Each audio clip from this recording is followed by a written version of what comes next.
ஜெபம்.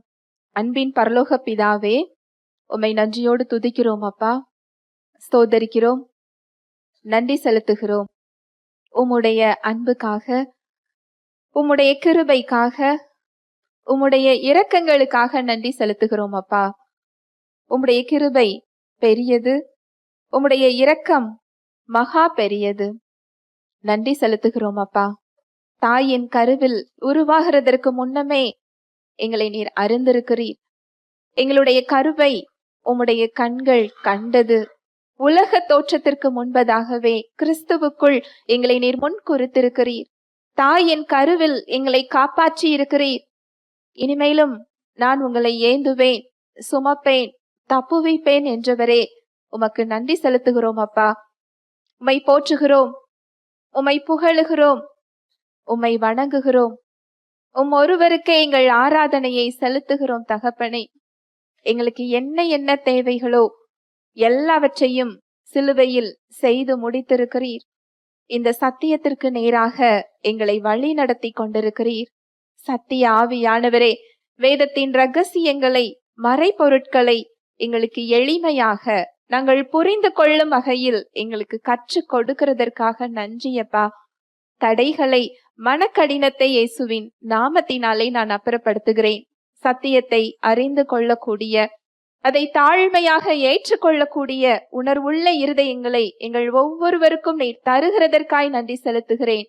வார்த்தையாக நீர் கடந்து வருகிறதற்காய் நன்றி செலுத்துகிறேன். எங்கள் தேவைகளை நீர் அறிந்திருக்கிறீர், எங்களுடைய சூழ்நிலைகளை அறிந்திருக்கிறீரப்பா. ஏற்ற மன்னாவை தாரும், என்னை மறைத்து நீர் வெளிப்படும். இயேசுவின் மூலம் ஜெபிக்கிறேன் நல்ல பிதாவே, ஆமேன். Price the Lord. ஹல்லேலூயா. நன்றி இயேசுவே. எபேசியர் 1:17 பவுல் நமக்காக ஜெபிக்கிறார். தேவனை அறிந்து கொள்ளக்கூடிய அறிவும் ஞானத்தின் ஆவியும் நமக்கு வேண்டும் என்று என்ன செய்கிறார்? ஜெபிக்கிறார். பிரகாசமுள்ள மனக்கண்கள் வேண்டும் என்று அவர் ஜெபிக்கிறார். தேவனை அறிந்து கொள்ளக்கூடிய அறிவு, ஞானத்தின் ஆவி வேண்டும் என்று ஜெபிக்கிறார். ஏனென்றால் சிலுவையில் நமக்கு என்ன தேவையோ எல்லாவற்றையும் கிறிஸ்துவின் மூலமாக என்ன செய்திருக்கிறார்? செய்து முடித்திருக்கிறார். தேவன் யார்? அவர் எப்படிப்பட்டவர்? என்ன இயல்பை உடையவர்? நாம் யார்? நமக்கு என்ன இயல்பு கொடுக்கப்பட்டிருக்கு அப்படிங்கிற சத்தியம் தெரிந்து கொள்ளும் போது நம்மளால தேவனுடைய கிருபையை பெற்றுக்கொள்ள முடியும், எளிதாக பெற்றுக்கொள்ள முடியும். தேவனுடைய இயல்பை குறிச்சு நம்ம பார்த்துக்கிட்டு இருக்கிறோம். அவர் அன்புள்ளவர், அவர் பரிசுத்தம் உள்ளவர், அவர் நீதியுள்ளவர், அவர் உண்மையுள்ளவர், அவர் சத்தியம் உள்ளவர் அப்படிங்கிறத நம்ம பார்த்தோம். இன்றைக்கு நம்ம பார்க்க போறது தேவன் இரக்கம் உள்ளவர். ஹல்லேலூயா. Praise the Lord. வாசிக்கலாம் 2 கொரிந்தியர் 1:3. நமது கர்த்தராகிய இயேசு கிறிஸ்துவின் பிதாவாகிய தேவனும் இரக்கங்களின் பிதாவும் சகல விதமான ஆறுதலின் தேவனுமாய் இருக்கிறவருக்கு ஸ்தோத்திரம். நமது கர்த்தராகிய இயேசு கிறிஸ்துவின் பிதாவாகிய தேவனும் இரக்கங்களின் பிதாவும் சகல விதமான ஆறுதலின் தேவனுமாய் இருக்கிறவருக்கு ஸ்தோத்திரம். தேவன் எப்படிப்பட்டவர் அப்படிங்கிறத நம்முடைய அனுபவங்கள் மூலமா, பிறர் சொல்லி கொடுக்கிறதன் மூலமா இப்படிதான் நம்ம பார்க்கிறோமே தவிர, அவர் வார்த்தையில் என்ன சொல்லி இருக்கிறது, அவர் எப்படி படைத்திருக்கிறார், அந்த படைப்பை அவர் எப்படி படைத்திருக்கிறார், எல்லாவற்றையும் படைத்து மனிதனை ஆண்டு கொள்ளும்படி வைத்தாராம். நம்மளுடைய வயல்கள் எல்லாம் தானியம் விளையும் இல்லையா? அவர் படைத்த ஏதேன் தோட்டத்துல என்ன விளைஞ்சது தெரியுமா? பொன் விளைந்ததாம். ஹல்லேலூயா. Praise the Lord. முத்துக்களும் ரத்தின கற்களும் அங்க விளைஞ்சுதான். இப்படிப்பட்ட ஒரு இடத்தை தான் அவர் மனிதனுக்கு கொடுத்திருந்தார். அவர் இப்பொழுது கிருபையில, புதிய உடன்படிக்கையில மாத்திரம் அவர் இரக்கத்தை அவர் காண்பிக்கவில்லை. ஆதியிலேயே அந்த இரக்கத்தை அவர் என்ன செய்திருந்தார்? காண்பித்திருந்தார். அவருக்கு ஒரு பேரு எல் ஷடாய். எல் ஷடாய் அப்படிங்கிறதுக்கு ஒரு அர்த்தம் என்ன அப்படின்னு சொன்னா, தாய் பறவைன்னு ஒரு அர்த்தம். இந்த தாய் பறவை என்ன செய்யும் அப்படின்னா, அது குஞ்சு பொரித்து அடை காக்கிறதற்கு ஒரு உயரமான ஒரு மரத்துல போய் சின்ன சின்ன குச்சிகளை வச்சு கூடு கட்டி சிறகு பஞ்சு அதெல்லாம் வச்சு அது என்ன செய்யும், அந்த கூட்டை பாதுகாப்பா அது செய்யும். தன்னுடைய குஞ்சு அது பொரித்தால் அந்த குஞ்சுகளுக்கு எப்படி அது எளிமையாக, அது லகுவாக இருக்கணுமோ, சுகமாக இருக்கணுமோ, பாதுகாப்பாக இருக்கணுமோ, இந்த அறிவு அந்த பறவைக்கு எங்கிருந்து வந்தது? விலங்குகளை பாருங்க, இந்த பூனைலாம் குட்டி போட்டா பாருங்க, அந்த குட்டிய அத்தனை இடத்துக்கு அது கொண்டு போகும். நம்ம பார்த்துட்டோம் அப்படின்னு சொன்னா அந்த இடத்துல மறுபடியும் அது என்ன செய்யாது, வைக்காது. இந்த அறிவு எங்கிருந்து வந்தது? விலங்குகள் ஒவ்வொன்றுக்கும் அந்த குட்டியை அது பராமரிக்கிறது, அது பாதுகாக்கிறது, அதுக்கு உணவளிக்கிறது. ஏன்னா இது தேவனுடைய இயல்பிலிருந்து வந்தது. ஹல்லேலூயா, பிரைஸ் தி லார்ட். அவர் பராமரிக்கிற தேவனாக, ஒரு தாயுள்ளம் கொண்டவராக, ஒரு தகப்பனை போல. அதனாலதான் அவர் சொல்றாரு, தாய் மறந்தாலும் நான் உன்னை மறப்பதில்லை. பழைய ஏற்பாட்டுல ஒரு வசனத்துல சொல்லப்பட்டிருக்கும், ஒரு தகப்பன் தோளில் சுமந்து சொல்வதை போல நான் உங்களை என்ன செஞ்சேன், சுமந்து செஞ்சேன். அவருடைய இரக்கம் அதே இரக்கம் தான். அந்த இரக்கத்துல எந்த மாற்றமும் கிடையாது.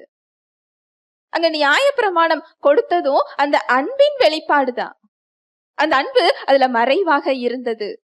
அவர்களுடைய நன்மைக்காக தான் அது கொடுக்கப்பட்டது. பழைய ஏற்பாடுல தேவன் கொடூரமானவரா தெரியலாம், கோபமானவராக தெரியலாம், அவர் தண்டிக்கிறவராக உங்களுக்கு தெரியலாம்.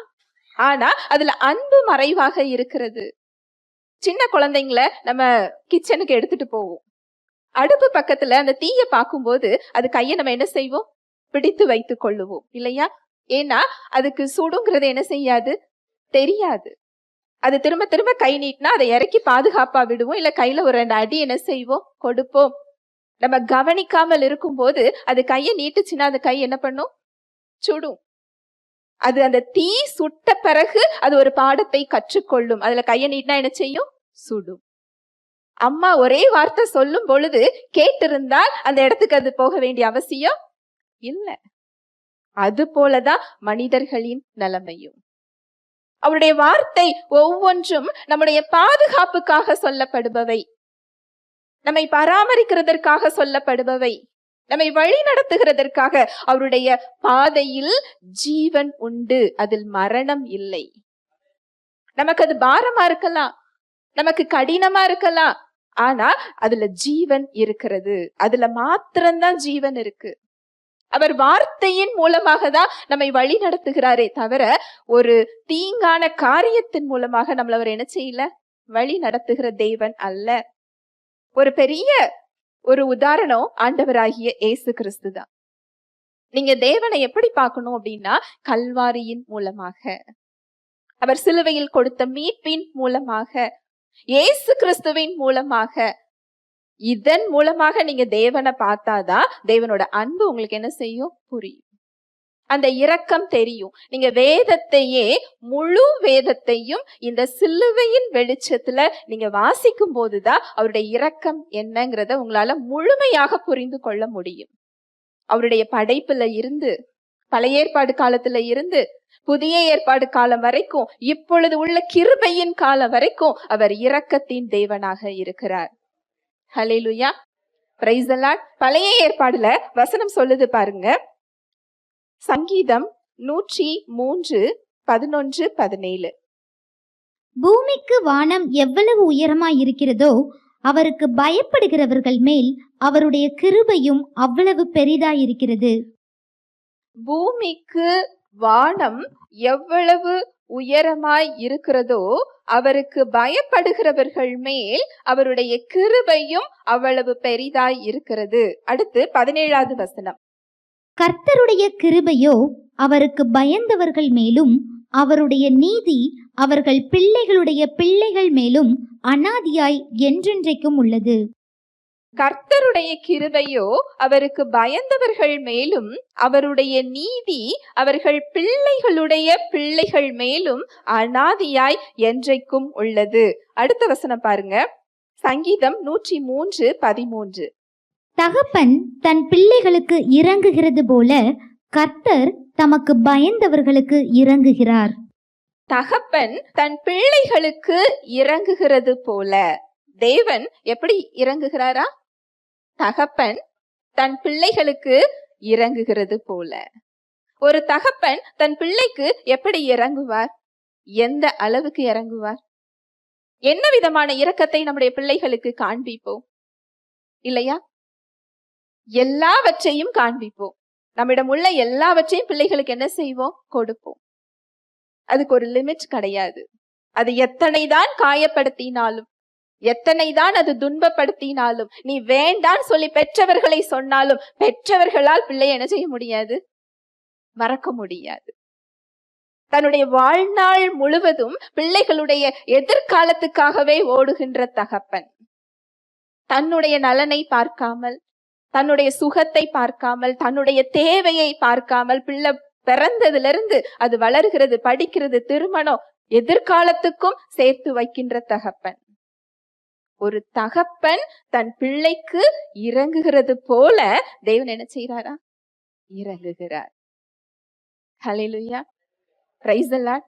பொல்லாதவர்களாகிய நாம் நல்ல ஈவுகளை கொடுக்க அறிந்திருக்கும் போது நமக்காக ஜீவனையே கொடுத்த தகப்பன் நமக்கு இறங்காமல் இருப்பது எப்படி? சொந்த ஜீவனையே கொடுத்துட்டாரு. இப்ப நம்ம வச்சிருக்கிற சின்ன சின்ன பிரச்சனைகள்ல அவர் இந்த இரக்கத்தை காண்பிக்காமல் இருப்பது எப்படி? நீங்க தேவனுடைய அன்பை புரிஞ்சுக்கிட்டீங்க அப்படின்னா உங்க சூழ்நிலைகள்ல உங்களுக்கு பயம் வராது. அவர் இறங்குகிற தேவனாய் இருக்கிறார். நம்முடைய பிள்ளைகள் ஒரு சூழ்நிலையில கஷ்டப்படும் பொழுது, பாதிக்கப்படும் பொழுது, அது பலவீனமா இருக்கும் பொழுது எந்த தகப்பன் அதை பார்த்து கொண்டு சும்மா இருப்பார்? இல்லையா? யாராவது சும்மா இருப்பாங்களா? இல்ல. ஒரு உலக பிரகாரமான தகப்பனை தன் பிள்ளைக்கு இந்த விதமாக இறங்கினால், அவரை போலவே படைத்து, அந்த படைப்பு அங்கு தவறு செய்யும் பொழுது, அது பாவத்திற்குள் விழும் பொழுது, தாமே மனிதனாக இறங்கி வந்து தன்னுடைய உயிரையே கொடுத்து புது ஜீவனை அளித்திருக்கிறாரே, நமக்கு அவர் இறங்காமல் இருப்பது எப்படி? ஹல்லேலூயா, பிரைஸ் தி லார்ட். அதனாலதான் அவர் சொல்றாரு, நானே தேவன் என்று நீங்கள் அமர்ந்திருந்து என்ன செய்யுங்க? அறிந்து கொள்ளுங்கள். கர்த்தர் நல்லவர் என்பதை ருசித்து பாருங்கள். அது சொன்னா புரியாது. ஒரு பிரியாணி நல்லா இருக்குன்னு நான் சொல்றேன், அதை நான் சாப்பிட்டிருக்கிறேன், நான் அனுபவிச்சிருக்கிறேன், அந்த ருசியை உங்களுக்கு நான் சொல்றேன். அது நல்லா இருக்குதா அப்படிங்கிற தகவல் உங்களுக்கு தெரியும். ஆனா அதோடைய சுவை எப்படி தெரியும்? நீங்க ருசிச்சாதான் தெரியும். அது போலதான் கர்த்தர் நல்லவர் என்பதை ருசித்து பாருங்கள். அவர் இரக்கம் என்னங்கிறத நீங்க அனுபவிச்சு பாருங்க, அதை ருசிச்சு பாருங்க. ஒரு தகப்பன் தன் பிள்ளைக்கு இறங்குகிறது போல அவர் நமக்கு இறங்குகிறார். தேவ மனிதர்கள் எல்லாம், அது பழைய ஏற்பாடா இருக்கட்டும், அப்போஸ்தலர்களா இருக்கட்டும், இல்ல பெரிய பெரிய தேவ மனிதர்களா இருக்கட்டும், அவங்க எப்படி அவ்வளவு பெரிய ஒரு வல்லமையை அவங்க வாழ்க்கையில பார்த்தாங்க, அவ்வளவு பெரிய கிருபையை அவங்க பார்த்தாங்க, தேவனுடைய வல்லமை அவ்வளவு மகத்துவமா அவங்க மூலமா வெளிப்பட்டது அப்படின்னா, அவர் யார் என்பதை அவர்கள் அறிந்திருந்தார்கள். அவர் எப்படிப்பட்டவர் அப்படிங்கிறத அறிந்திருந்தாங்க. இந்த வசனத்தை சொன்னது தாவீது ராஜா. அவர் எப்படி அத்தனை பிரச்சனைகளுக்கு மத்தியிலையும் அவர் எப்படி தைரியமாக விசுவாசத்தோடு போகிறார்னா, அவர் இறங்குகிற தேவன் என்று அவர் அறிந்திருந்தார். அங்க அப்சலோம் மிரட்டுறாரு. சங்கீதம் 3 சொல்லப்பட்டிருக்கும், நான் படுத்து நித்திரை செய்தேன், ஆனாலும் விழித்திருப்பேன், கர்த்தர் என்னை தாங்குகிறார். இது அவரு சிங்காசனத்திலேயோ அவருடைய அரண்மனையிலேயோ அந்த படுக்கையில உட்கார்ந்து அவர் சொல்லல. அப்சலோம் மிரட்டிக்கிட்டு இருக்கிறாரு. அப்சலோம் வேற யாரும் இல்ல, அவருடைய சொந்த மகன். ஒரு மகன் கொலை செய்ய தேடுகிறார் என்றால் எந்த தகப்பனால் தூங்க முடியும்?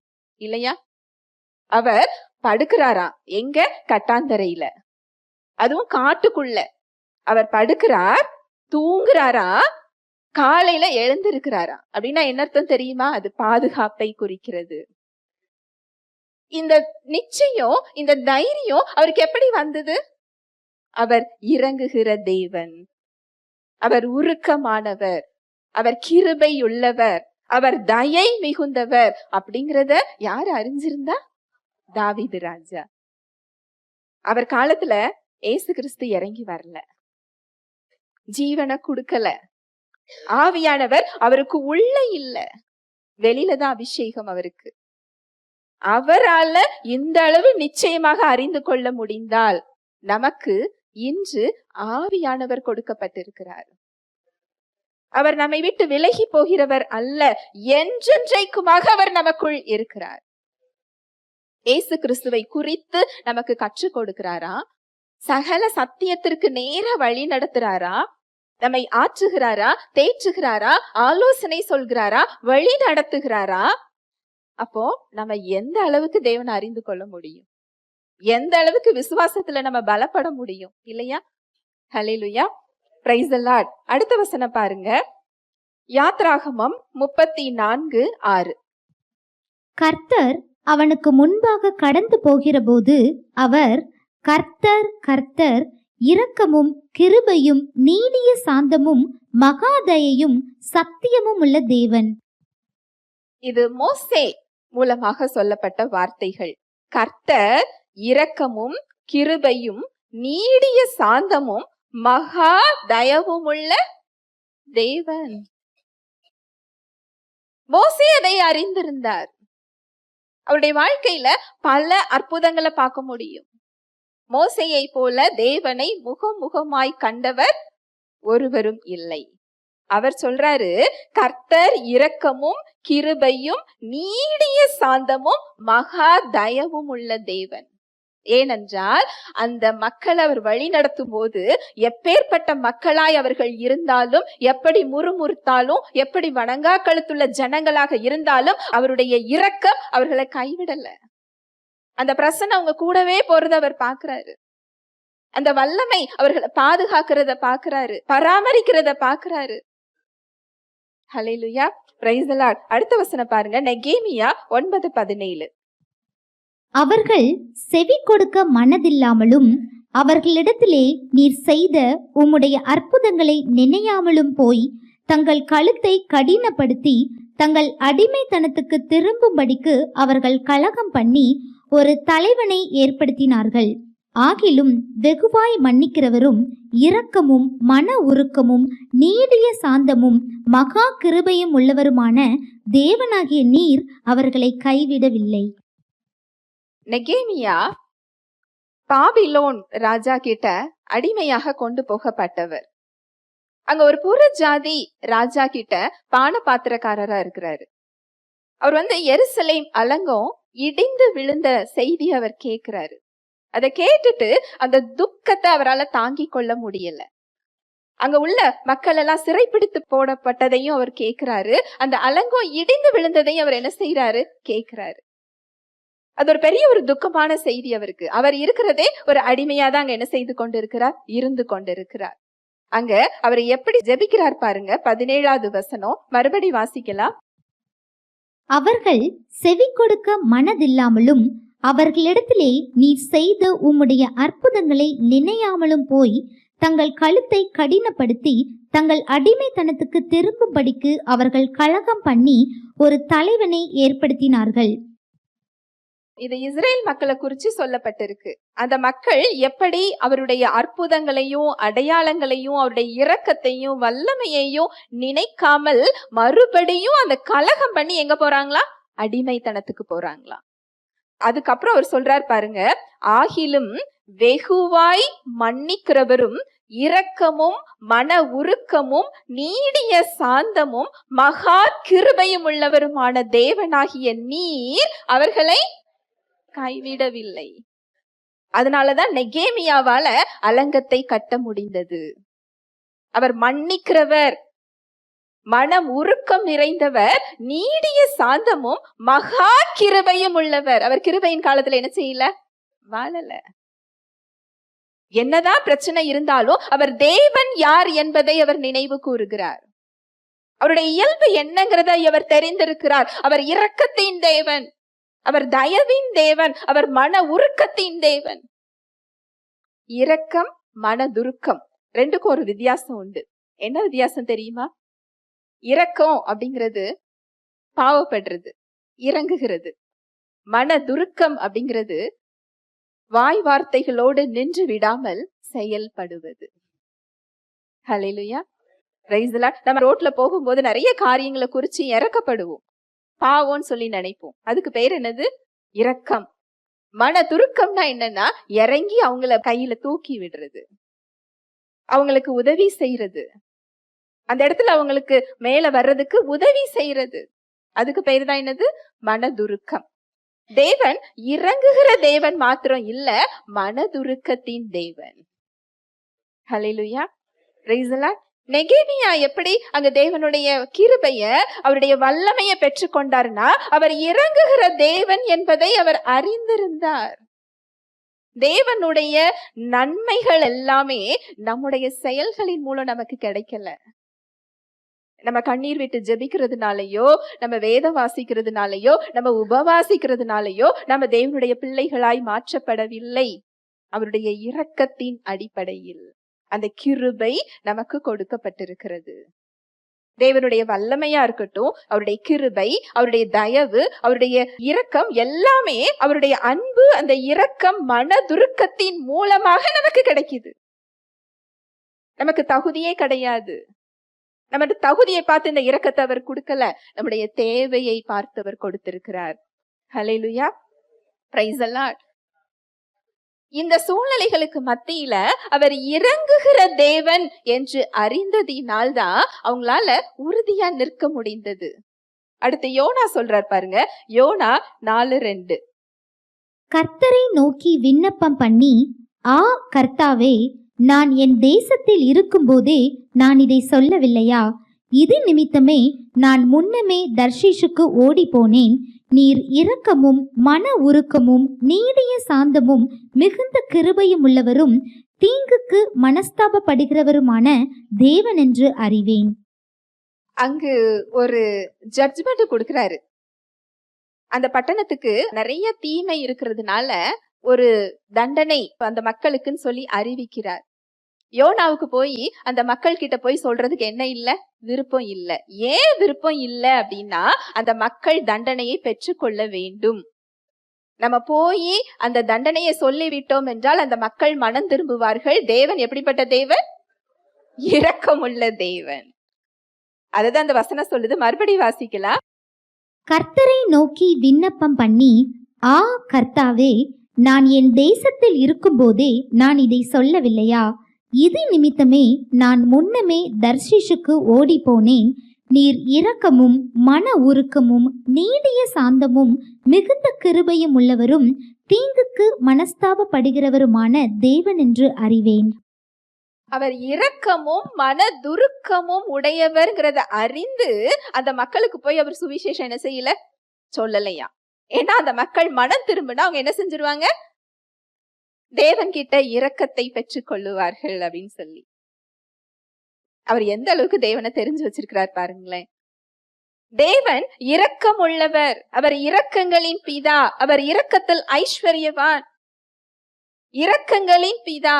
இரக்கத்தோட ஊற்று அவர்தான், அதோட ஆரம்பம் அவர்தான், அதோட ஆதாரமும் அவர்தான். அவர் இரக்கத்தின் தேவனாய் இருக்கிறார். ஆண்டவராகிய இயேசு கிறிஸ்து சொல்றார் பாருங்க, லூக்கா 6:36 சொல்லப்பட்டிருக்கு. ஆகையால் உங்கள் பிதா இரக்கமுள்ளவராய் இருக்கிறது போல நீங்களும் இரக்கமுள்ளவர்களாய் இருங்கள். இன்னொரு வசனம் மத்தேயு 5:45. இப்படி செய்வதினால் நீங்கள் பரலோகத்தில் இருக்கிற உங்கள் பிதாவுக்கு புத்திரராய் இருப்பீர்கள்.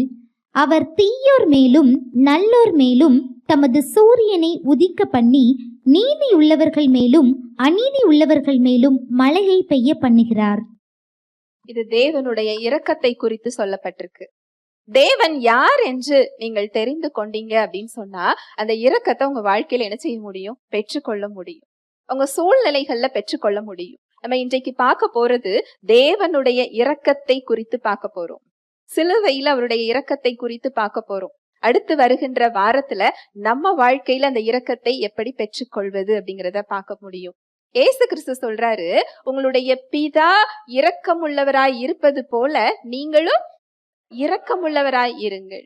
அவர் நல்லோர் மீதும் தீயோர் மீதும் எதை கொடுக்கிறாரா? சூரியனை பிரகாசிக்க செய்கிறார். அங்கு மழையை என்ன செய்கிறாரா? பெய்ய செய்கிறார். ஆண்டவராக இயேசு கிறிஸ்து பிதாவை குறித்து சொல்லுகிறார். புதிய ஏற்பாட்டுல அவருடைய இரக்கம் என்ன தெரியுமா? பெரிய இரக்கம். தேவன் மாம்சத்தில் வெளிப்பட்டார். ஹல்லேலூயா, பிரைஸ் தி லார்ட். நம்மை தேடி தெய்வம் இறங்கி வந்தார். இது ஒரு சின்ன விஷயமே கிடையாது. நமக்கு இது இலவசம். ஏன்னா நமக்கு எந்த செயலும் இதுல செய்ய வேண்டிய அவசியம் இல்லை. இந்த தீர்மானம் எடுக்கிறதுக்கே ஒரு பெரிய இரக்கம் வேணும். அந்த இரக்கம் இல்லாம இந்த தீர்மானத்தை அவர் என்ன செய்ய முடியாது? எடுக்க முடியாது. படைத்தவர் படைப்பாக மாறுகிறார். அடிமையின் கோலம் எடுக்கிறார். தேவன் மாம்சத்தில் வெளிப்பட்டார். இது ஒரு பெரிய இரக்கம். இதுக்கு நம்ம எந்த விதத்திலையும் தகுதியானவர்கள் கிடையாது. அடிமையின் கோலம் எடுத்தாருன்னு வேதம் சொல்லுது. வாசிக்கலாம். பிலிப்பியர் 2:6. அவர் தேவனுடைய ரூபமாயிருந்தும் தேவனுக்கு சமமாயிருப்பதை கொள்ளையாடின பொருளாக எண்ணாமல் தம்மை தாமே வெறுமையாக்கி அடிமையின் ரூபம் எடுத்து மனுஷர் சாயலானார். அவர் தேவனாக இருந்தும் சொல்லி ஒரு மொழிபெயர்ப்புல சொல்லப்பட்டிருக்கு. அவர் தேவனாக இருந்தும் அதை ஒரு கொள்ளையாடின பொருளாக எண்ணாமல் அதெல்லாம் ஒதுக்கி வச்சுட்டு படைத்த படைப்பாக அடிமையின் கோலம் எடுத்து வந்தாராம். இயேசு கிறிஸ்து பூமியில இருக்கும்போது ஒவ்வொரு மக்களையும் நோயாளிகளையும் மனதுருகி தொட்டாராம். சும்மா தொடல. இஸ்ரவேல் நாட்டுல குஷ்டரோகிகளை என்ன செய்ய மாட்டாங்க? தொடமாட்டாங்க. தொடமாட்டாங்க மாத்திரம் இல்ல, அவங்கள ஊரை விட்ட என்ன செஞ்சிருப்பாங்க? ஒதுக்கி வச்சிருப்பாங்க. இங்க ஒரு குஷ்டரோகி ஏசு கிறிஸ்துவ குறிச்சு கேள்விப்பட்டு அவர் ஊருக்குள்ள வராரு. உமக்கு சித்தமானால் என்னை சுத்தமாக்கும். அங்க ஏசு கிறிஸ்து அந்த வசனம் சொல்லுது, அவர் மனதுருகி அவரை தொட்டு எனக்கு சித்தம் உண்டு சுத்தமாகு. ஏன் தெரியுமா தொடுறாரு? ரிஜெக்ஷன். அவரு உறவினர்களால, சொந்தங்களால, மக்களால அங்க ஒதுக்கப்பட்டிருந்தாரு. அவர் சரீரத்துல மாத்திரம் இல்ல. லூக்கால சொல்லப்பட்டிருக்கு, அந்த நோய் ரொம்ப ஒரு முற்றிய ஒரு நோய். அப்படின்னா பக்கத்துல என்ன செய்ய முடியாது? போக முடியாது. சரீரம் முழுவதும் நாற்றம். அவங்க வெளியே வரும் பொழுது தீட்டு தீட்டு என்று அவங்க சொல்லிக்கிட்டே தான் என்ன செய்யணும்? வரணும். இயேசு கிறிஸ்து மனதுருகியா, அருவருத்து இல்ல, அசிங்கப்பட்டு இல்ல, வந்து கேட்டுட்டாரேன்னு இல்ல, மனதுருகி தொட்டு எனக்கு சித்தம் உண்டு, நீ சுத்தமாகு. ஹல்லேலூயா, பிரைஸ் தி லார்ட். அவருடைய இரக்கத்தின் அளவு இது. இன்றைக்கு வெளிப்புறத்துல நமக்கு நாற்றம் இல்லாம இருக்கலாம், நம்ம வாழ்க்கை அந்த மாதிரி அமைப்புல இருக்கலாம், நம்ம சிந்தனை அந்த மாதிரி அமைப்புல இருக்கலாம். இதுல என்னை தேவன் நேசிப்பாரா? இதுல என்னால வெளியில வர முடியுமா? இந்த எண்ணங்களோடு நீங்க இருந்தீங்கன்னா எனக்கு சித்தம் உண்டு, நீ சுத்தமாகு. இதுதான் தேவனுடைய இரக்கம். உங்களை குறித்து அவர் பார்க்கின்ற பார்வை இதுதான். அவர் இரக்கங்களின் பிதா. நீங்கள் அவரிடம் ஓடி செல்ல அவர் ஆவலாய் காத்து கொண்டிருக்கிறார். அன்போடு அவர் காத்து கொண்டிருக்கிறார். நம்முடைய நாற்றம் அவருக்கு பெருசு இல்ல, நம்முடைய அழுகி போன சரீரம் அவருக்கு பெருசு இல்ல, நம்முடைய நாற்றம் பிடித்த வாழ்க்கை அவருக்கு பெருசு இல்ல. நாம் தான் அவருக்கு பெருசு. நீங்க தான் அவருக்கு பெருசா தெரியுறீங்க. அவருடைய பார்வையில விலையேற பெற்றவர்களாக. இந்த சம்பவத்தை தியானிச்சு பாருங்க, அவருடைய அன்பு புரியும். மனதுருகி, வாய் வார்த்தையால மாத்திரம் அவர் சொல்லல, செயல்ல அந்த இரக்கத்தை அவர் காண்பிக்கிறார். அந்த கண் பார்வை தெரியாத மனிதர்கள் அவர்கிட்ட சுகத்தை கேக்குறாங்க, அவரை கூப்பிடுறாங்க. அவர் மனதுருகி அவங்களுக்கு பார்வையை என்ன செஞ்சாரா? கொடுத்தாரா. அவங்களுடைய கண்கள் திறக்கப்படுது. அவங்க முதல்ல பார்த்ததே யாரதான் பாக்குறாங்க? படைத்தவரை பார்க்கிறார்கள். எவ்வளவு பெரிய ஒரு பாக்கியம் இல்லையா? முதல்ல அவங்க பாக்குறதே யார பாக்குறாங்களா? படைத்தவரை பாக்குறாங்க. அவர் செஞ்ச ஒவ்வொரு செயல்கள்லையுமே அந்த இரக்கம் வெளிப்பட்டது. அந்த ரட்சிப்பை குறிச்சு ரொம்ப அழகான ஒரு உவமை ஆண்டவராகிய இயேசு கிறிஸ்து சொல்றாரு. வாசிக்கலாம். லூக்கா 10வது அதிகாரம் 30 இயேசு பிரதியுத்தரமாக, ஒரு மனுஷன் எருசலேமிலிருந்து எரிகோவுக்கு போகையில் கள்ளர் கையில் அகப்பட்டான். அவர்கள் அவன் வஸ்திரங்களை உரிந்து கொண்டு அவனை காயப்படுத்தி குற்றுயிராக விட்டு போனார்கள். அப்பொழுது தற்செயலாய் ஒரு ஆசாரியன் அந்த வழியே வந்து அவனை கண்டு பக்கமாய் விலகி போனான். அந்தபடியே ஒரு லேவியனும் அந்த இடத்திற்கு வந்து அவனை கண்டு பக்கமாய் விலகி போனான். பின்பு சமாரியன் ஒருவன் பிரயாணமாய் வருகையில் அவனை கண்டு மனதுருகி கிட்ட வந்து அவனுடைய காயங்களில் எண்ணெயும் திராட்சை ரசமும் வார்த்து காயங்களை கட்டி அவனை தன் சுய வாகனத்தின் மேல் ஏற்றி சத்திரத்துக்கு கொண்டு போய் அவனை பராமரித்தான். மறுநாளிலே தான் புறப்படும்போது 2 பணத்தை எடுத்து சத்திரத்தான் கையில் கொடுத்து, நீ இவனை விசாரித்துக்கொள், அதிகமாய் ஏதாகிலும் இவனுக்காக செலவழித்தால் நான் திரும்பி வரும்போது அதை உனக்கு தருவேன் என்றான். இந்த சம்பவத்துல ஆண்டவராகிய இயேசு கிறிஸ்து எதை சொல்றாரு அப்படின்னா, ரட்சிப்பை சொல்றாரு. 30வது வசனம் பாருங்க. இயேசு பிரதியுத்தரமாக, ஒரு மனுஷன் எருசலேமிலிருந்து எரிகோவுக்கு போகையில் கள்ளர் கையில் அகப்பட்டான். அவர்கள் அவன் வஸ்திரங்களை உரிந்து கொண்டு அவனை காயப்படுத்தி குற்றுயிராக விட்டு போனார்கள். எருசலேம் அப்படிங்கிறது ஒரு உயர்வான ஒரு பகுதி. எரிகோ அப்படிங்கிறது ஒரு தாழ்மையான ஒரு பகுதி. இது ஆதாமையும் ஆதாமுடைய சந்ததிகளையும் சொல்லுது.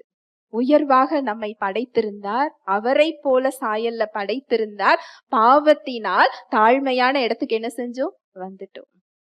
திருடன் திருடவும் கொல்லவும் அழிக்கவும் வருகிறான். யோவான் 10:10 திருடன் என்று சாத்தானை ஆண்டவராகிய இயேசு கிறிஸ்து சொல்லுகிறார். இந்த திருடன் ஆதாமுடைய சந்ததிகளை என்ன செஞ்சிட்டாங்களா? உரிந்து கொண்டானா. பாவத்தினால, சாபத்தினால, கட்டுகள்னால, வியாதியினால, எல்லாவற்றினாலையும் திருடி அரைக்குறை உயிராதான் என்ன செஞ்சிருக்கிறான்? வைத்திருக்கிறான். மனிதர்களுடைய நிலைமை அதுதான். குடும்பத்துல சமாதானம் இல்ல, உடம்புல சரீரத்துல வியாதி, கையில பணம் இல்ல, உள்ளத்துல நிம்மதி இல்ல, படுத்தா என்ன வரல? தூக்கம் வரல. மனிதனுடைய நிலைமை இதுதான். இந்த மனிதனை போல, திருடன் கையில் அகப்பட்ட மனிதனை போலதான் இன்றைய மனிதர்களின் நிலை. இயேசு கிறிஸ்து வருவதற்கு முன்னால் எல்லாருடைய நிலைமையும் அதுதான். அங்க ஆசாரியர் போகிறார், லேவியர் போகிறார். இவங்கெல்லாம் வேதத்தை கற்றுக் கொடுக்கிறவர்கள், தேவனை பிரதிபலிக்கிறவர்கள், தேவனை மக்களுக்கு வெளிப்படுத்துகிறவர்கள்.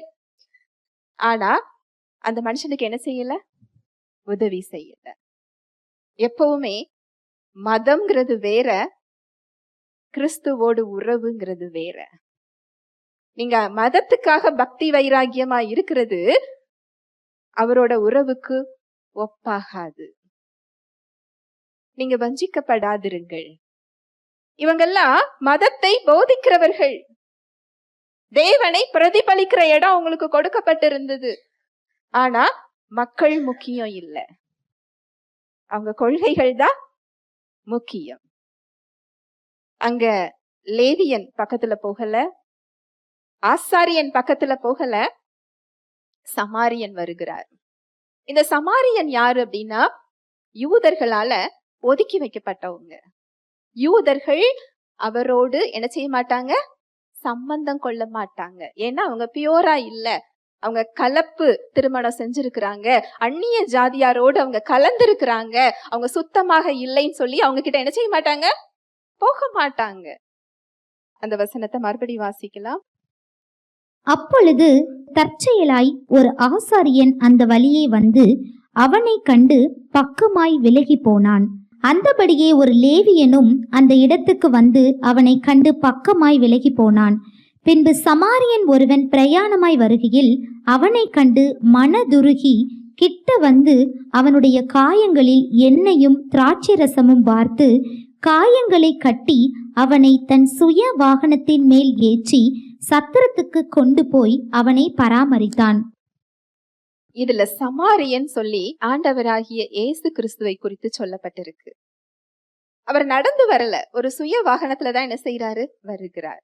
அதுல இருந்து இறங்கி அப்படின்னா அவருடைய பரிசுத்தத்துல இருந்து, அவருடைய மகத்துவத்துல இருந்து, அவருடைய வல்லமையில இருந்து, அவருடைய ஸ்தானத்துல இருந்து நம்ம பரலோகம் போய் பார்த்தா இந்த இடத்துல இருந்து அவர் வந்தாருன்னு நம்ம நினைப்போம்.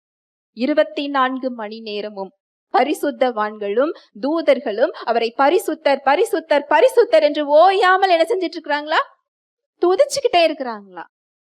அந்த இடத்தை விட்டுட்டுதான் சேரும் சகதியும் குப்பையுமாக இருக்கிற இடத்துக்கு நம்மளை தேடி என்ன செய்திருக்கிறார், வந்திருக்கிறார்.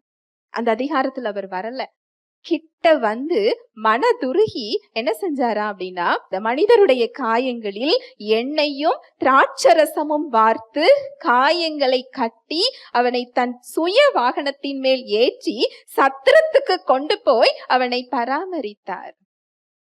பொதுவா திராட்சரசம் இயேசு கிறிஸ்துவுடைய ரத்தத்துக்கு ஒப்பிட்டு சொல்லப்பட்டிருக்கும். எதற்காக திராட்சரசத்தையும் அவருடைய ரத்தத்தையும் ஒப்பிட்டு சொல்லப்பட்டிருக்கு தெரியுமா? திராட்சை பழத்திலிருந்து அந்த ரசம் எப்படி வரும், புளியணும் இல்லையா? அது புளிஞ்சாதான் என்ன வரும், ரசம் வரும், ஜூஸ் வரும். அது போல சிலுவையில் ஆண்டவராகிய இயேசு கிறிஸ்துவின் சரீரம் பிழியப்பட்டதன் மூலம் அந்த ரத்தம் என்ன செய்யப்பட்டது, சிந்தப்பட்டது. அதனாலதான் திராட்சை ரசத்துக்கும் அவருடைய ரத்தத்தையும் ஒப்பிட்டு சொல்லப்பட்டிருக்கிறது.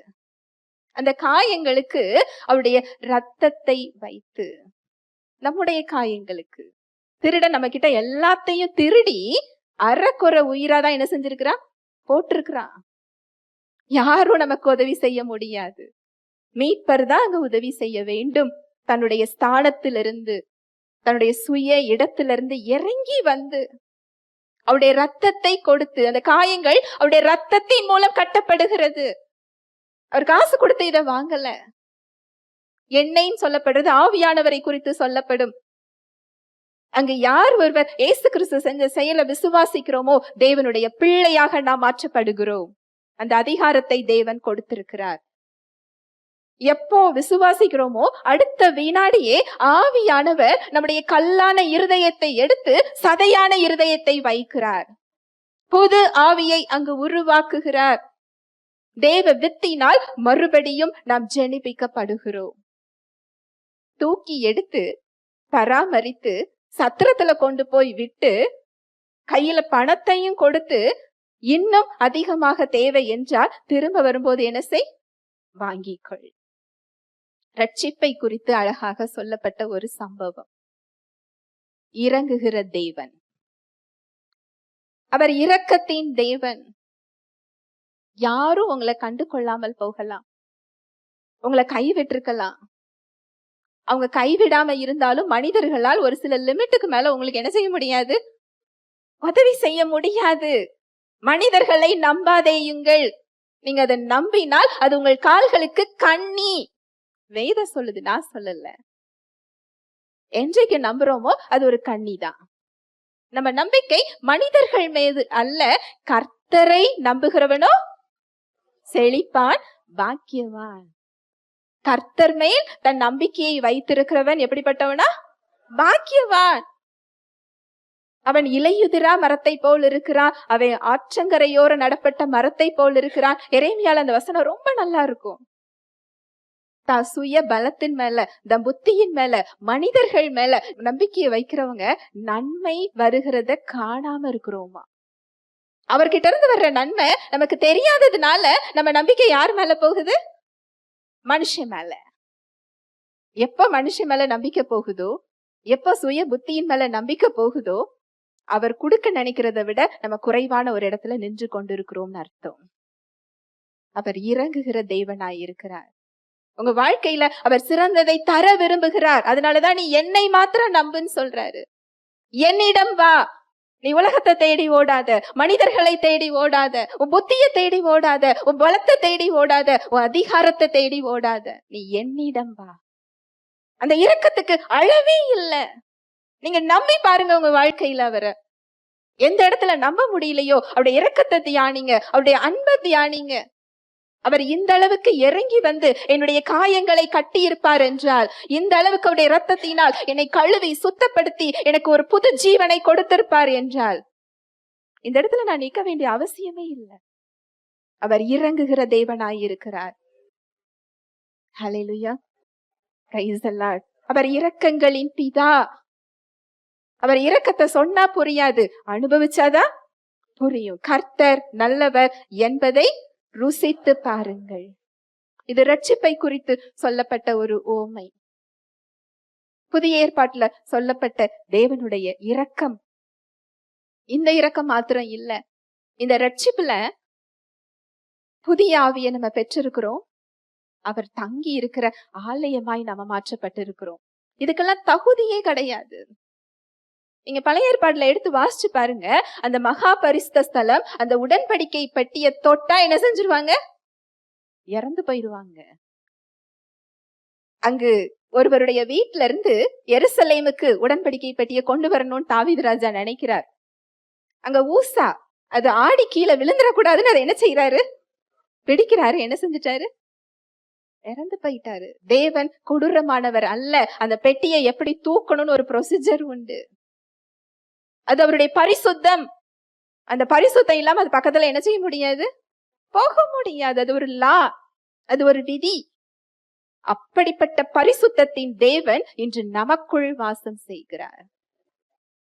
அந்த உடன்படிக்கை பெட்டியில அவருடைய பிரசன்னம் இருந்தது. அது போற இடம்லாம் ஜெயம், அது போகிற இடம் ஆசீர்வாதம், அது போகிற இடம் பாதுகாப்பு. அந்த பிரசன்னம் வெளியே இல்ல, எங்க இருக்குதா? நமக்குள்ள இருக்குது. எப்பேற்பட்ட இரக்கம் இல்லையா? நம்மை அவர் தங்கும் உறைவிடமாக தெரிந்தெடுத்திருக்கிறாரே, இதற்கு நம்மிடத்தில் என்ன தகுதி? இதை சம்பாதிக்கிறதுக்கு நம்ம என்ன செஞ்சோம்? என்ன தகுதி? நம்ம பிறக்கிறதுக்கு முன்னாடியே இந்த தகுதி சிலுவையில் கொடுக்கப்பட்டிருக்கிறது, அவருடைய இரக்கத்தின் அடிப்படையில். இதை துதிச்சு நீங்க மகிமைப்படுத்தும் போது, இதை நீங்க தியானிக்கும் போது, இதை உங்க வாழ்க்கையில நீங்க மேன்மை பாராட்டும் போது, உங்க சூழ்நிலைகள்ல உங்களுக்கு சோர்வு வராது.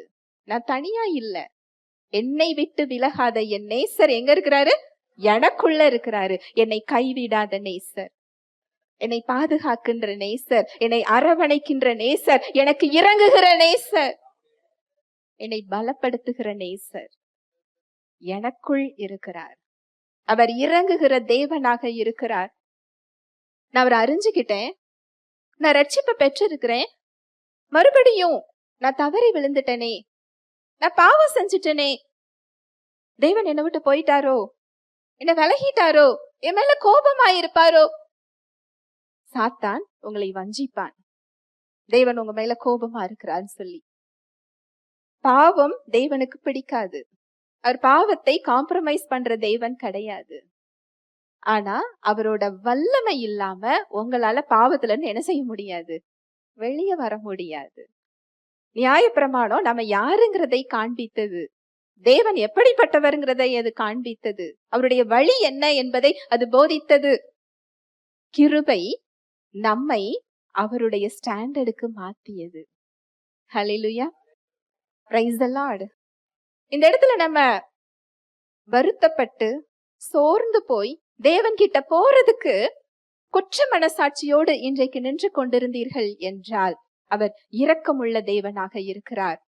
உங்களை மன்னிக்கிறதற்கு அவர் காத்து கொண்டிருக்கிறார். அதுதான் இளைய குமாரன் சம்பவம் சொல்லப்படுது. இளைய குமாரன் பன்றிகளுடைய உணவை சாப்பிட்டதற்கு அவருடைய அப்பா காரணம் இல்லை. அவர் பன்றியின் உணவை சாப்பிட்டதுக்கு யாரு காரணம்? அந்த மகன். ஒரு ராஜகுமாரனை போல தகப்பன் வீட்டில் இருந்தார். அந்த உலகத்தின் இச்சை அவரை இழுக்கிறது. தன்னுடைய சுய புத்தியினால் தகப்பன் கிட்ட சொத்தை பிரிச்சுக்கிட்டு அவர் என்ன செய்யறாரு? போறாரு. கையில உள்ள எல்லாம் செலவழிந்து, நண்பர்கள் எல்லாம் விட்டு போய், அந்த தேசத்துல ஒரு வறுமை பஞ்சம் வருகிறது. சாப்பிடுறதுக்கு ஒண்ணும் இல்ல, நண்பர்கள் இல்ல, கூட உள்ளவங்க எல்லாரும் ஓடி போயிட்டாங்க. உலகம் அப்படிதான். அவர் பன்றிகளுடைய சாப்பாடை சாப்பிடும் போதுதான் அவருடைய புத்தி என்ன செஞ்சுதா? தெளிந்து என் தகப்பன் வீட்டுல பணி செய்கிற வேலை ஆட்களுக்கு கூட என் தகப்பன் என்ன செய்கிறார்? நல்ல சாப்பாடு கொடுக்கிறாரே, நான் ஏன் இங்க சாப்பிடணும்? மனம் திரும்பி என் தகப்பன்ட்ட போய், நான் பிள்ளையாக இல்லை, உம்முடைய வேலைக்காரனாக என்னை சேர்த்து கொள்ளுன்னு சொல்லி நான் சொல்ல போறேன்ட்டு அவர் போறாரு. நல்லா கவனிங்க. அவர் வீட்ல இருந்து வரும்போது கை நிறைய சொத்து, நண்பர்கள், ஒரு செல்வந்தருடைய பிள்ளை, அவருடைய ஆடை எப்படி இருந்திருக்கும். இங்க சாப்பிடுறதுக்கு கூட வழி இல்ல. பன்றிகளோடு பன்றியாக அங்க என்ன செஞ்சிட்டு இருக்கிறாரு? உட்கார்ந்து இருக்கிறாரு. அந்த சாப்பாடு கூட கிடைக்கல. அவர் குளித்திருப்பாரா? அவர்கிட்ட ஆடைகள் இருந்திருக்குமா? அவர் எப்படிப்பட்ட ஒரு தோற்றத்தோடு இருந்திருப்பார் இல்லையா? இங்க இருந்து அங்க தகப்பனை பார்க்க போறாரா. தகப்பன் தூரத்துல அவரை அடையாளம் கண்டு கொண்டாரா. ஹல்லேலூயா. இதெல்லாம் பிதாவின் அன்பு. இன்னைக்கு நீங்க அடையாளமே தெரியாத இடத்துல நான் இருக்கிறேனே நீங்க நினைக்கலாம். நான் அழுக்காக இருக்கிறேனே நினைக்கலாம். நான் கட்டுகளுக்குள்ள இருக்கிறேனே நினைக்கலாம். அவர் உங்களை பார்த்து கொண்டிருக்கிறார். அவருடைய கண்கள் உங்களை பார்த்து கொண்டிருக்கிறது. எதுக்கு தெரியுமா? மனம் திரும்பி அவர்கிட்ட போறதுக்கு. நம்ம மனம் திரும்பும் போதுதான் அவரால் நம்மளை சுத்தப்படுத்த முடியும். நம்ம வாழ்க்கையில் அவரால் செயல்பட முடியும். அந்த கிருபை நம்மளை மறுபடியும் சிந்தனைகள் அது கழுவி நம்மை பலப்படுத்தி, எந்த இடத்துல நமக்கு மருந்து வைத்து கட்டணுமோ, எந்த இடத்துல காயத்துக்கு மருந்து வைத்து கட்டணுமோ, எந்த இடத்தை சரி செய்யணுமோ, அது கிருபையால் மாத்திரமே முடியும். அது அவர் எதிர்பார்க்கிறது ஒன்றே ஒன்றுதான், மனம் திரும்பி அவர்கிட்ட போறதை எதிர்பார்க்கிறார். அதனாலதான் சாத்தான் என்ன செய்யறான் அப்படின்னா, தேவன் கிட்ட போக விடாம அவர் கோபமாக இருக்கிறார் சொல்லி அவன் என்ன செய்யறான்? பொய் சொல்றான், வஞ்சிக்கிறான். அவன் பொய்யனும் பொய்க்கு பிதாவுமாக இருக்கிறான். அவன் மனுஷ கொலைபாதகனாக இருக்கிறான். தேவனுடைய அன்பை குறித்து நம்மளை சந்தேகம் கொள்ள வைக்கிறது தான் அவனுடைய தந்திரங்களில் ஒன்று. அவன் தந்திரம் அது. அவருடைய அன்பை சந்தேகப்பட வைக்கும்படியான தந்திரம். அவன் ஆதாம் ஏவாள் கிட்டையில இருந்தே அதை தான் அவன் செஞ்சிருக்கிறான். அவருடைய நன்மையை மறக்க வைக்கிறது, அவருடைய அன்பை மறக்க வைக்கிறது, அவருடைய அன்புல சந்தேகம் கொள்ள வைக்கிறது. சந்தேகம்னா என்ன? எனக்கு தருவாரா தரமாட்டாரா அப்படின்னு நீங்க நினைச்சீங்கன்னா என்ன செய்யறீங்க? சந்தேகம் கொள்றீங்க. இதுல நான் பாப்பேனா பார்க்க மாட்டேனா அப்படின்னா அவர் வல்லமையில, அவர் அன்புல நீங்க என்ன செய்யறீங்க? சந்தேகம் கொள்றீங்க. அவன் இன்டைரக்டா தான் வருவான், மறைமுகமா தான் அவன் வருவான். நம்முடைய குறைகளை சுட்டி காண்பிப்பான். தேவன் ஆவியானவர் மூலமாக நம்முடைய குறைகளை உணர்த்துவார். அவர் ஒருபோதும் குற்றப்படுத்த மாட்டார். நீ என்னிடத்தில் திரும்பி வா, உன் இயல்பு இது இல்ல, கிருபை உனக்கு காத்திருக்கிறது, நீ போகும் வழி இதுவல்ல, நீ நிக்கிற இடம் இது இல்ல, கிருபை அதை போதிக்கும்.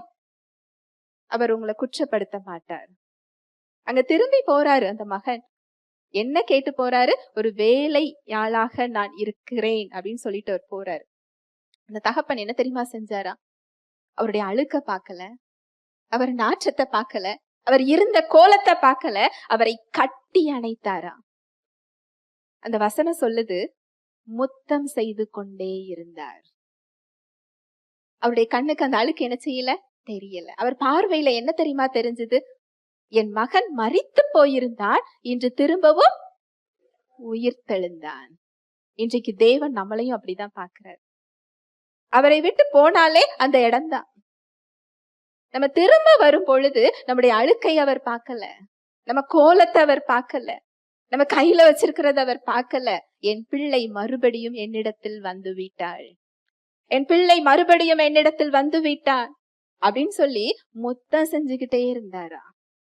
மோதிரம் அவர் கேட்கல, புத்தாட அவர் கேட்கல, பாதரட்ச அவர் கேட்கல, விருந்து சாப்பாடு கேட்கல, வேலையாளுக்கு உள்ள சாப்பாடு தான் அவர் கேட்டு வந்தாரு. ஆனா அவருக்கு அங்க கொடுக்கப்பட்டதோ எதுவா? விருந்து சாப்பாடு. ஹல்லேலூயா, பிரைஸ் தி லார்ட். இது பிதாவின் அன்பை குறித்து சொல்லப்பட்ட சம்பவம். பிதாவின் இருதயம் அதுதான். இயேசு கிறிஸ்து சிலுவையில என்ன செஞ்சு முடித்தாரோ அதுதான் பிதாவின் இருதயம். புதிய ஏற்பாட்டுல சொல்லப்பட்ட தேவனுடைய இரக்கம் இதுதான்.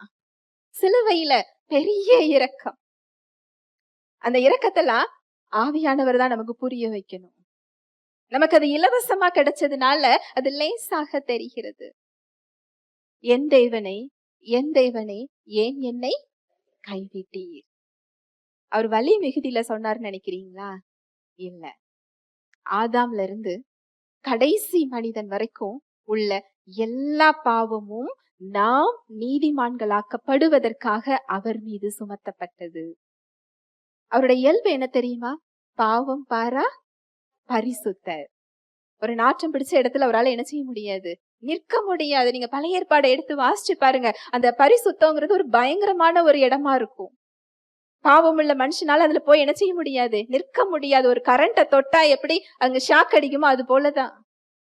அங்க யாத்திராகமத்துல ஒரு சம்பவம் சொல்லப்பட்டிருக்கும். அங்க சீனாய் மலையில அங்க நான் மேகங்களோடு நான் இறங்கி வருகிறேன்னு சொல்றாரு. மக்கள் கிட்ட போய் சொல்லு, யாரும் பக்கத்துல வந்துடாம. அவங்க என்ன செஞ்சிருவாங்க? இறந்து போயிருவாங்க. சொல்லிட்டு ஒரு நேரம் சொல்லிட்டு விட மாட்டாரு. திரும்ப திரும்ப நீ சொன்னியா அந்த அதிகாரத்தை எடுத்து வாசிச்சு பாருங்க. திரும்ப திரும்ப மோசே கிட்ட நினைவுபடுத்துவார். வந்து தொட்டால் அவன் என்ன செஞ்சிருவான்? இறந்து போய் விடுவான். அப்போ மக்களை கொலை பண்றதா அவருடைய நோக்கம்? இறந்து போய்விடக் கூடாது என்பது அவரது நோக்கம். அவருடைய இயல்பு அது. பரிசுத்தம். இந்த பரிசுத்தத்தை தான் அவர் ஒதுக்கி வச்சுட்டு அங்கு பாவத்தை ஏற்றுக்கொள்ளுகிறார். எவ்வளவு பெரிய இரக்கம்! யாராவது அவரை கட்டாயப்படுத்தினாங்களா? மனதுருகி இந்த செயல் அவர் செய்திருக்கிறார். அந்த ஒவ்வொரு சம்பவங்களா நீங்க வாசிச்சு பாருங்க சுவிசேஷங்கள்ல. அவரை யாரும் கட்டாயப்படுத்தல. என் ஜீவனை யாராலும் எடுக்க முடியாது. நானே விரும்பி கொடுத்தால்தான் உண்டு. அதை திரும்பவும் எடுத்துக்கொள்ள எனக்கு அதிகாரம் உண்டு. பேதுரு, அங்கு சிறை காவலாளிகள் வராங்க, அவரை கைது செய்யறாங்க. கோபத்துல காதை என்ன செஞ்சிடறாரு? வெட்டி விடுகிறார்.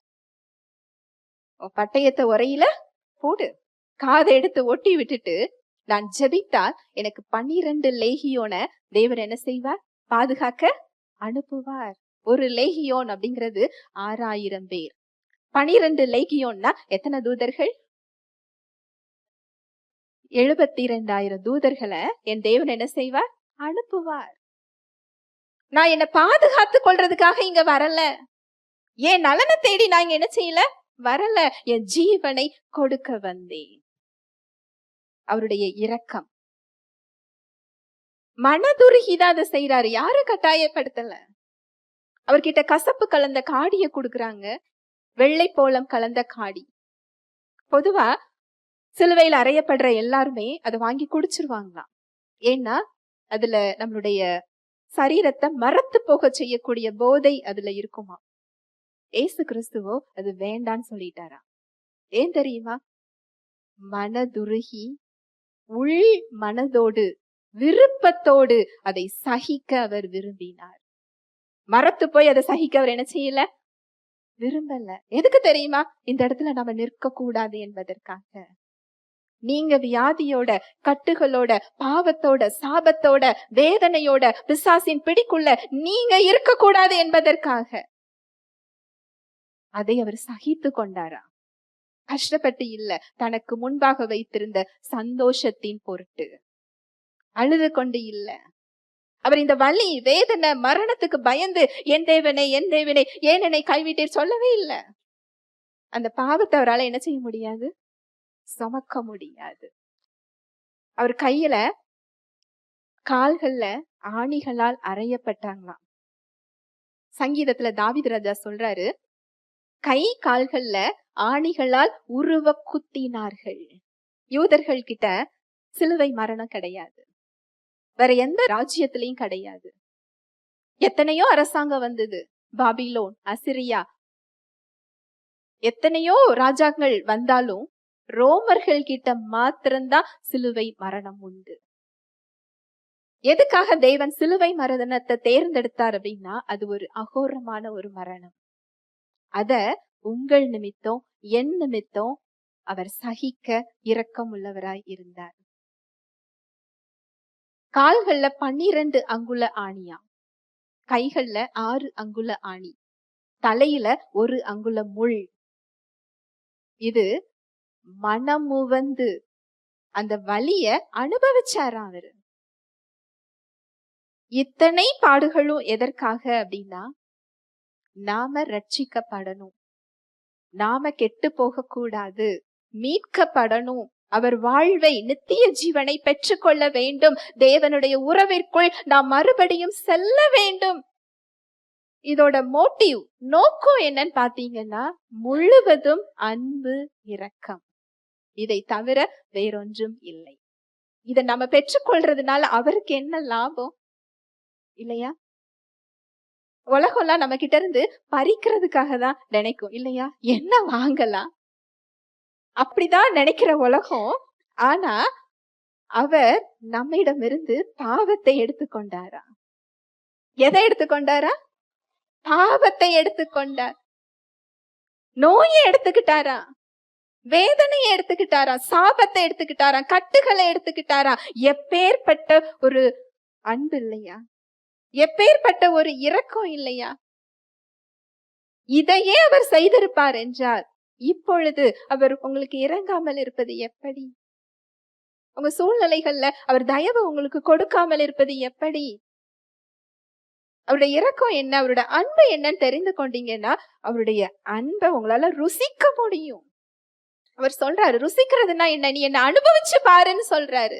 அவரை அனுபவிக்க சொல்லுகிறார், அவருடைய அன்பை அனுபவிக்க சொல்லுகிறார், அவருடைய கிருபையை அனுபவிக்க சொல்லுகிறார், அவருடைய இரக்கத்தை அனுபவிக்க சொல்லுகிறார், அவருடைய வல்லமையை அனுபவிக்க சொல்லுகிறார், அவருடைய நீதியை அனுபவிக்க சொல்லுகிறார். சிலுவையோட முடிந்து போகல, நரகத்திலையும் அங்க என்ன இறக்குங்கிறத அவர் காண்பித்தார். வாசிக்கலாம், மத்தேயு 12:40.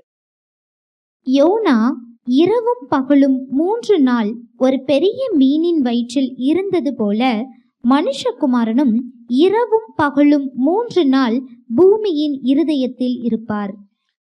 ஏசாயால சொல்லப்பட்டிருக்கு, நமக்கு சமாதானத்தை உண்டு பண்ணும் ஆக்கினை அவர் மீது சுமத்தப்பட்டது, அவருடைய தழும்புகளால் நீங்கள் குணமானீர்கள். இந்த ரட்சிப்பு நமக்கு இலவசமா நமக்கு கொடுக்கப்பட்டது. ஆனா நம்ம சார்புல அவர் ஆக்கினையை ஏற்றுக்கொண்டார். அந்த சிலுவையில் அவர் நின்ற இடம் நாம நிற்க வேண்டிய இடம். அவர் பாதாளத்துக்கு போனது நீங்களும் நானும் பாதாளத்துக்கு போக கூடாது என்று அவர் சென்றார். இந்த வசனத்தை மறுபடி வாசிக்கலாம், மத்தேயு 12:40. யோனா இரவும் பகலும் 3 நாள் ஒரு பெரிய மீனின் வயிற்றில் இருந்தது போல மனுஷகுமாரனும் இரவும் பகலும் 3 நாள் பூமியின் இருதயத்தில் இருப்பார். நமக்கு மேல விதிக்கப்பட்ட தண்டனை இது. நம்ம சார்பில் அவர் அதை என்ன செய்திருக்கிறார்? ஏற்றுக்கொண்டிருக்கிறார். அங்க யோசேப்போட கல்லறையில அவருடைய சரீரம் வைக்கப்பட்டது. ஆனா ஆவி எங்க போச்சுதான்? நரகத்துக்கு போச்சுதான். வசனம் சொல்லுது, பாதாளத்துக்கு சென்றது. ஒரு சம்பவத்தை நம்ம வாசிச்சிருப்போம். ஐஸ்வர்யவான் லாசரு. அந்த ஐஸ்வர்யவான் லாசரு 2 பேருமே மரிக்கிறாங்க. லாசரு அங்கு ஆபிரகாமின் மடியில இருக்கிறார். ஆபிரகாம் மடிங்கிறது ஷீயோல் சொல்லப்படுகிற ஒரு இடம், பரதீசு. இந்த பணக்காரர் என்ன பண்றாரு அப்படின்னா அக்கினிக்குள்ள இருக்கிறாரா. அந்த வசனத்தை வாசிக்கலாம், லூக்கா 16:23. பாதாளத்திலே அவன் வேதனை படுகிற போது தன் கண்களை ஏறெடுத்து தூரத்திலே ஆபிரகாமையும் அவன் மடியிலே லாசருவையும் கண்டான். அடுத்து, அப்பொழுது அவன், தகப்பனாகிய ஆபிரகாமே, நீர் எனக்கு இறங்கி லாசரு தன் விரலின் நுனியை தண்ணீரில் தோய்த்து என் நாவை குளிர பண்ணும்படி அவனை அனுப்ப வேண்டும், இந்த அக்கினி ஜுவாலையில் வேதனைப்படுகிறேனே என்று கூப்பிட்டான். அப்பொழுது அவர், தகப்பனாகிய ஆபிரகாமே, நீர் எனக்கு இறங்கி லாசரு தன் விரலின் நுனியை தண்ணீரில் தோய்த்து, அதான் 1 டம்ளர் தண்ணின்னு கேட்கல, எவ்வளவு தண்ணி கேட்கிறாரா? ஒரு விரல தண்ணியில தோய்த்தா அந்த விரல்ல என்ன இருக்கும்? ஒரு சொட்டு தண்ணி கூட இருக்காது. இத கொண்டு வந்து என் நாக்குல என்ன செய்யணும்? வைக்கணும். அது அவருக்கு ரொம்ப விலை உயர்ந்ததா இருந்தது. ஏன்னா அவர் இருக்கிற இடம் எங்க இருக்கிறார் பாருங்க, அக்கினி ஜுவாலையில் வேதனைப்படுகிறேன். அந்த விரல்ல தோய்த்த தண்ணி கூட அங்க என்ன செய்யாது? கிடைக்காது. அக்கினி ஜுவாலை. இந்த அக்கினி ஜுவாலையில 3 நாள் இயேசு கிறிஸ்து இருந்தார். யாருக்காக? நமக்காக. எதற்காக? நீங்களும் நானும் அந்த இடத்துக்கு போக கூடாதுங்கிறதுக்காக. சிலுவையில் காண்பித்த இரக்கம் அதுதான். அவருடைய சரீரம் கிழிக்கப்பட்டது. கடைசி சொட்டு ரத்தம் வரைக்கும் அவர் சிந்தி இருக்கிறார். உழுத நிலம் போல காணப்பட்டுச்சு. இதெல்லாத்தையும் நான் சகிச்சுக்கிறேன். ஏன்னா என் பிள்ளைங்க அங்க என்ன செய்யக்கூடாது? போகக்கூடாது. இரக்கம். இது மாத்திரம் இல்ல, அங்க ஒரு இன்னொரு வசனம் சொல்லப்பட்டிருக்கு. அவர் ஏறினார் என்று சொல்லுகிறதினாலே, வாசிக்கலாம், எபேசியர் 4:9. ஏறினார் என்பதினாலே அவர் அதற்கு முன்னே பூமியின் தாழ்விடங்களில் இறங்கினார் என்று விளங்குகிறதல்லவா? பவுல் சொல்றாரு, அவர் ஏறினார்னு வசனம் இருந்ததுன்னா அதுக்கு முன்னாடி அவர் என்ன செஞ்சிருக்கிறாரு? இறங்கி இருக்கிறாரு.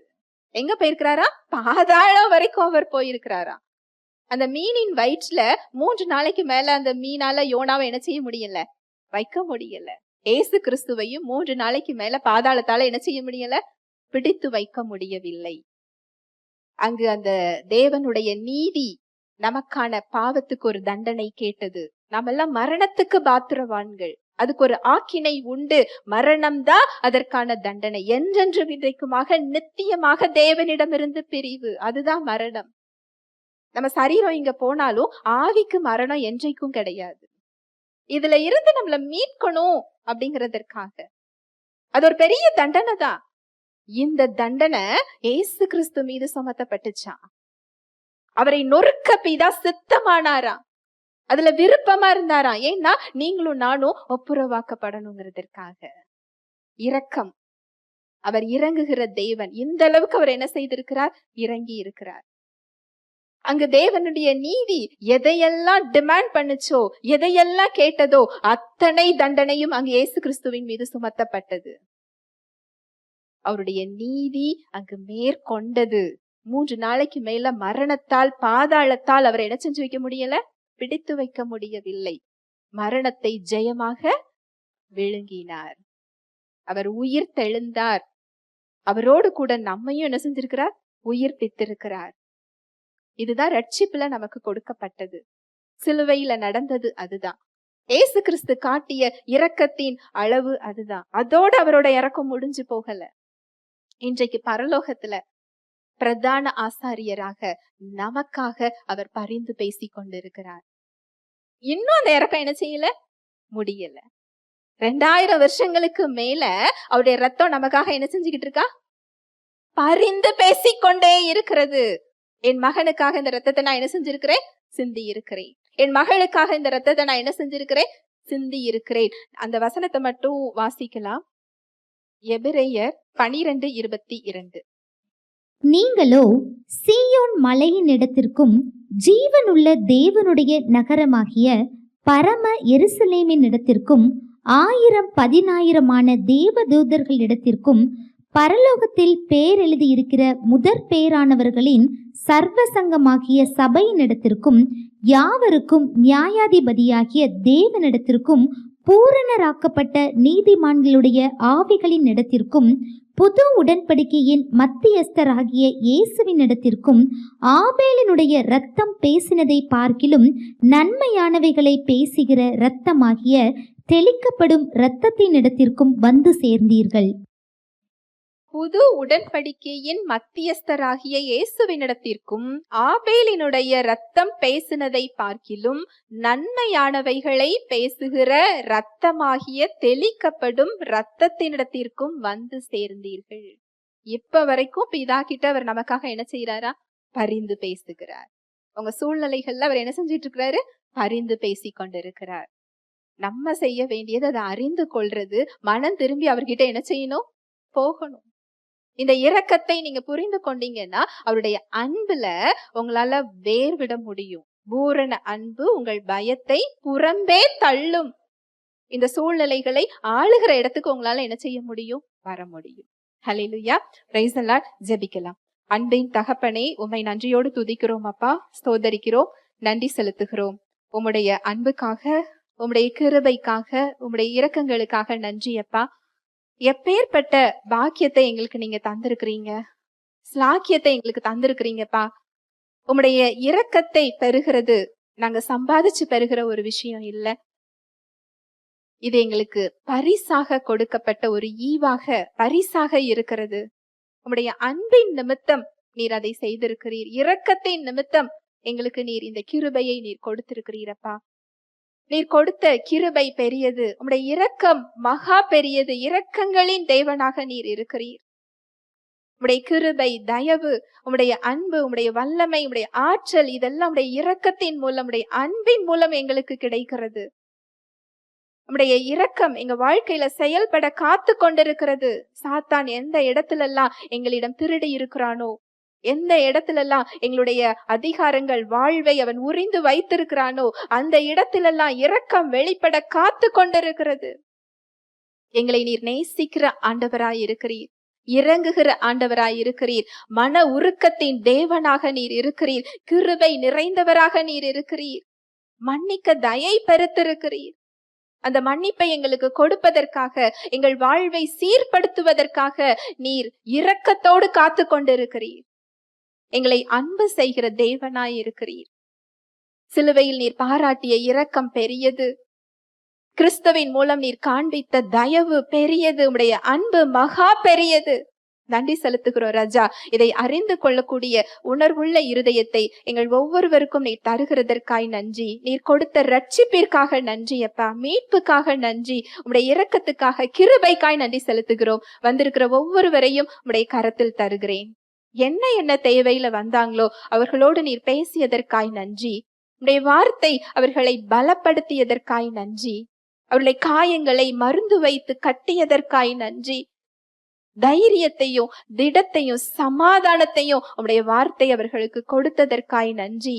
அங்க வாழ்க்கையில சரீரத்துல உள்ள எல்லா கட்டுகளும், பாவ சாப கட்டுகளை இயேசுவின் நாமத்தினாலே நான் அப்புறப்படுத்துகிறேன். சிலுவையில் நீர் கொடுத்த தேவ சமாதானத்தை, தெய்வ சுகத்தை, தெய்வ ஆசிர்வாதத்தை இயேசுவின் நாமத்தினாலே அவர்கள் சரீரங்களில், அவர்களுடைய வாழ்வில் நான் கட்டவிழ்கிறேன். அவங்க தேவைகள் சந்திக்கப்பட்டதற்காய் நன்றி. தடைகள் யாவும் இயேசுவின் நாமத்தினாலே நீங்கட்டும். வாழ்நாள் எல்லாம் நன்மையும் கிருபையும் உங்களை பின்தொடரும். இயேசுவின் நாமத்தினாலே ஆசீர்வதிக்கிறேன். இயேசுவின் மூலம் ஜெபிக்கிறேன் நல்ல பிதாவே, ஆமென்.